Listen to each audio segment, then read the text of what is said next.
Reste à ta place, travaille sur tes faiblesses, adapte-toi. Tout ça, ce ne sont pas les meilleurs mais les pires conseils qu'on m'a donnés tout au long de mon parcours et je vais vous expliquer pourquoi.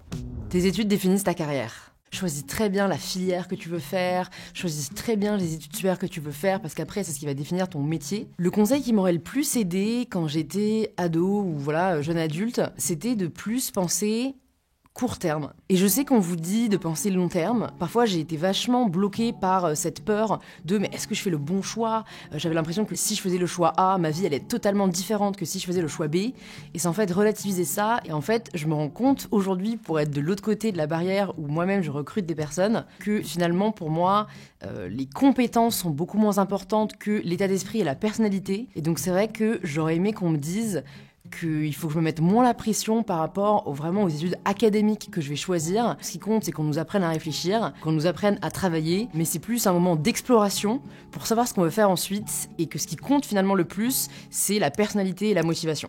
Adapte-toi.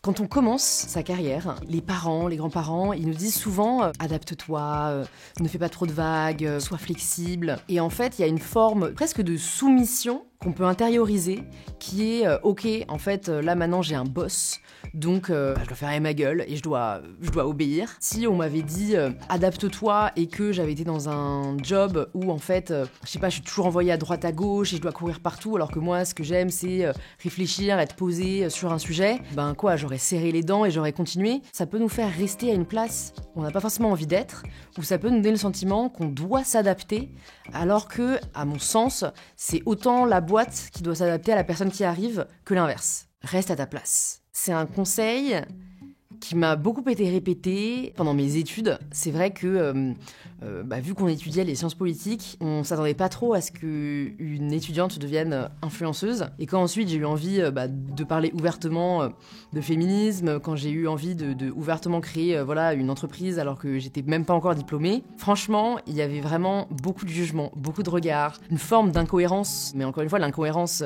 qui la décide. Par rapport à quoi ? Pour moi, la place qu'on a, c'est la place qu'on veut bien prendre. Et ce que la société me renvoyait, c'est que c'était la place qu'on veut bien me donner. Or, la place qu'on voulait bien me donner ne me satisfaisait pas. Et du coup, au contraire, il fallait que j'apprenne à en sortir, quitte à déplaire, quitte à choquer, c'est peut-être un grand mot, mais en tout cas, quitte à déranger. Aime ce que tu fais et tu ne travailleras pas un seul jour de ta vie. Je trouve cette phrase extrêmement culpabilisante et extrêmement fausse. Ça laisse sous-entendre que si on fait ce qu'on aime, on a toujours l'impression d'être tranquille, de pas avoir l'impression de bosser. En fait, non, je pense qu'il faut savoir faire la différence entre aimer ce qu'on fait et fournir du travail, y consacrer du temps, de l'énergie. J'ai de la chance d'aimer vraiment ce que je fais aujourd'hui. Pourtant, je bosse presque tous les jours, je bosse beaucoup. Et je pense il faut pas désacraliser le travail. C'est dangereux de laisser croire que le bon indicateur pour savoir si on aime son travail, c'est d'avoir l'impression de ne pas travailler. Je pense que c'est même plutôt sain, le goût de l'effort. Donc voilà, pour moi, cette phrase nous induit en erreur et peut même desservir le travail des personnes passionnées. Sous prétexte qu'elles sont passionnées, elles travaillent pas. Donc voilà. Pour moi, cette phrase n'a pas de sens. Tout ça, ce sont mes expériences. Prenez ce que vous voulez dans ce qui a été dit, mais c'est surtout vous, ce que vous ressentez, ce qui va marcher pour vous qui compte. Donc, ne vous comparez pas trop aux autres et faites ce qui fait sens pour vous.